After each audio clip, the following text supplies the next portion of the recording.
Welcome to Rollin' Ratchet. I'm your host, Nizzy Nice. And before we go any further with this video, I ask that we continue to send more prayers up for Damar Hamlin.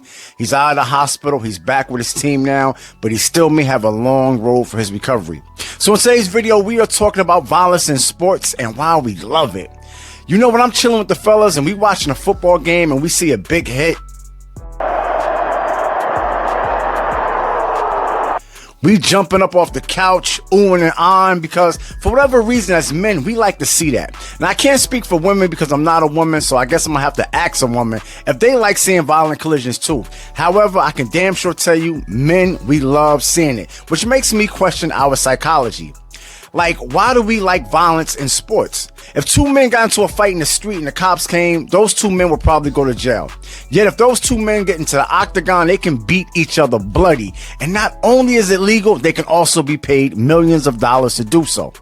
Now, speaking of the MMA, I don't know how y'all feel about this, but me, I hate to see women fighting in the MMA. I mean, it breaks my heart to see a woman that go from looking like this to looking like this.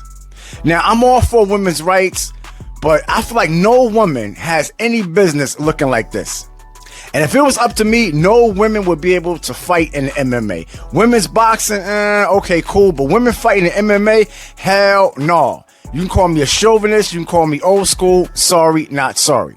But talking about violence in sports, the first time I had to question the human psychology is when I was in college. And shout out to Cheney University in Pennsylvania, the first HBCU to ever exist. And shout out to Long Island University here in Brooklyn, which I also attended.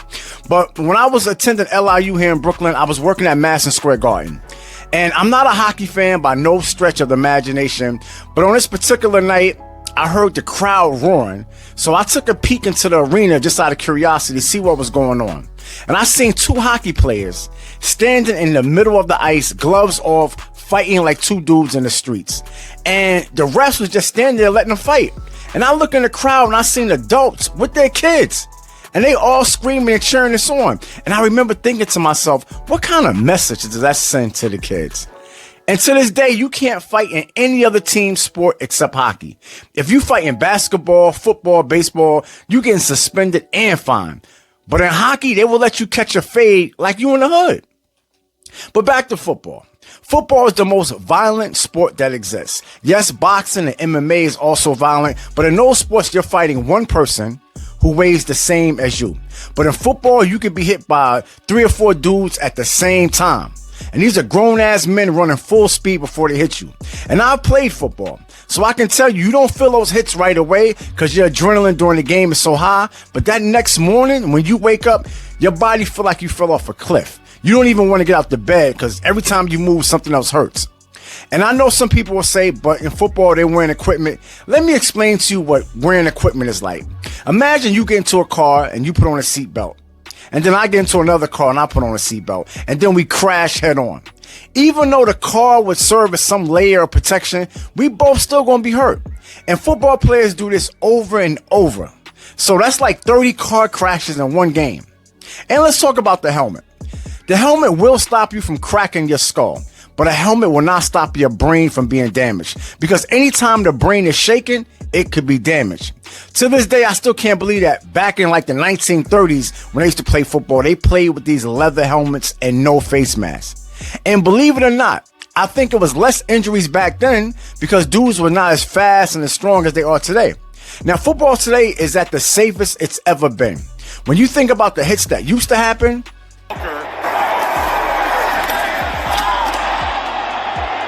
than the helmet, but he did realize that football was nowhere near Westwell. So now you see why they had to change some of the rules to the game, because there would have been so many lawsuits, the NFL would have went bankrupt. Now, the NFL has already had major lawsuits against them for CTE. And most people don't know what CTE stands for, so let me explain. CTE stands for chronic traumatic encephalopathy. That's a mouthful. Pause. But CTE is a brain condition, and it's linked to repeated head injuries and blows to the head. And it slowly gets worse over time and leads to dementia, which is memory loss. And some of us have older family members who have dementia, so we know how scary that can be. But the average age for people to start showing signs of dementia is 83. But then you have somebody like Warren Sapp, who's a retired football player, who's only 50. And I seen him on a Pivot podcast, and shout out to the Pivot podcast. Make sure you support them. Them dudes are doing some amazing work. But I seen Warren Sapp on a Pivot podcast, and he was telling this story about how one of his friends invited him to a restaurant. Now, this is a restaurant they used to go to all of the time. However, on this particular day, when Warren Sapp is driving to the restaurant, he forgot where the restaurant was. Now, to some people, that is an early sign of dementia, and he's only 50. Then we have some people like Junior Seau, rest in peace. Junior Seau committed suicide when he was 43 years old, and he had CTE. So now we have players who have agreed that when they die, that their brain will be donated for science, so scientists can do research to see if their brain is any different from the average person their age who didn't play football. Now, even though the game is safer today, it is still a violent sport and concussions still happen. So let's talk about Tua Tagovailoa, who is the quarterback for the Miami Dolphins. Tua Tagovailoa has had 3 concussions this season, but out of all of them, the one against the Cincinnati Bengals I think was the worst. I've seen players get concussions, but to me this was different. Now I want to zoom in on this pick. Look at his fingers. It looks like he's throwing a gang sign. When I seen this, the first thing I thought is this is something neurological. Like I knew it was something in the brain that was causing his fingers to do that. Now when this happened, some people thought that Tua should retire. He's only 24. Now, according to Google, once a person gets 3 concussions, they are at risk for long-term impairment for things like forgetfulness, foggy thinking, difficulty concentrating, balance issues, difficulty focusing, and trouble with their eyesight. And that's what can happen after 3 concussions. And Tua Tagovailoa has already had 3 concussions this season alone. Now, when you factor in all of the injuries and concussions that a football player can experience, this is why the average NFL career as a player is only 3.5 years. And this is why some people say that the NFL stands for not for long. Now, I often hear people say that NFL athletes are overpaid. Let me tell you why NFL athletes are not overpaid. The first reason NFL athletes aren't overpaid because whatever they make, the owners make 8 times that without any health risks. The second reason NFL athletes aren't overpaid is because most of us can't do what they do. I know it may look easy when you're sitting on your couch and you watch it on TV. Trust me. Or maybe you might go to the park on Saturdays and you play flag football. But trust me, you cannot compete with an NFL athlete. So stop it. The third reason NFL athletes aren't overpaid is because of the injuries, the surgeries, and the lifetime effects. 3 out of 10 NFL players will have 5 surgeries or more. And then when you think of some retired football players like Mark Sheriff, he has had 29 surgeries. 29 surgeries, all because of his injuries from football. And out of 29 of those surgeries, 20 of those surgeries has been on his knees. 15 surgeries on the left knee and 5 surgeries on the right knee.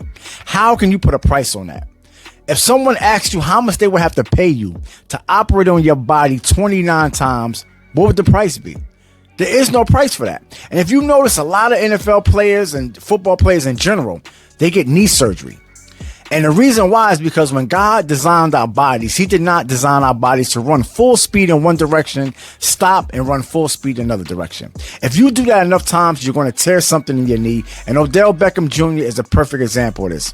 In the Super Bowl against the Cincinnati Bengals, no one even touched him, and he tore his ACL.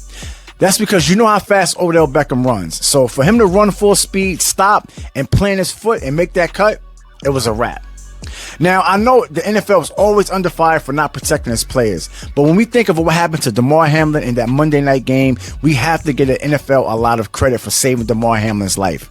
If they didn't have the medical staff on deck that they had, it would have been over. And we still don't know what caused Damar Hamlin to stop breathing. We don't know if it was an impact from the hit, or if he already had a medical condition, or if it was a combination of both. But one thing we do know for sure, his life was saved on that field. Because when I heard they had to bring out a defibrillator, I was like, damn. Like, for anyone who doesn't know what a defibrillator is, you know how your car battery can die and you have to use jumper cables? That's basically what a defibrillator is. It's like jumper cables for your heart. So the defibrillator sends electric current to your heart to restart it after it stops pumping.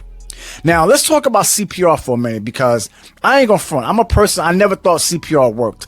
I guess I couldn't grasp the concept that if a person is not breathing, I can breathe my air in their body and they can start breathing again. I never thought it worked until they used it on Damar Hamlin. I am now a believer in CPR. Now I know it can really work. Now, when you think of people and all the injuries that can happen in football, and you think of all the long-term effects of the surgeries and the CTE, most people would say people are crazy for still playing football. So let's talk about why they do it. Well, the first reason is the love of the game. If you've ever played football, then you know it's fun. I mean, from being a little boy playing Little League to playing high school and college or the pros, for us getting dirty and knocking other people down, scoring touchdowns, yelling, I mean, it's fun. I mean, it's hard to explain, but if you ever played the game on any level or you still play, then you know exactly what I'm talking about. That's the first reason people play football. But for most black men that play football, the reason for playing is so much bigger than having fun. The NFL was 73% black, and most of those young men come from impoverished communities. This is why when you speak to NFL rookies and you ask them, like, what you want to buy first, they normally say, I want to buy my mama a house. But after they buy their mama the house, it don't stop there. You have other family members with their hand out. So much pressure gets applied to these young men to try to save the whole family. And this is the reason why most NFL athletes go broke 2 to 3 years after retiring. So the next time you see a football player out there putting his life on the line, getting his brain cells knocked loose, yes, some of them are doing it for the love of the game, but most of them are doing it for the love of family. Hey, I want to thank you for watching. Be sure to like, subscribe, comment, and share. I'm your host, Nizzy Nice, and we rolling ratchet.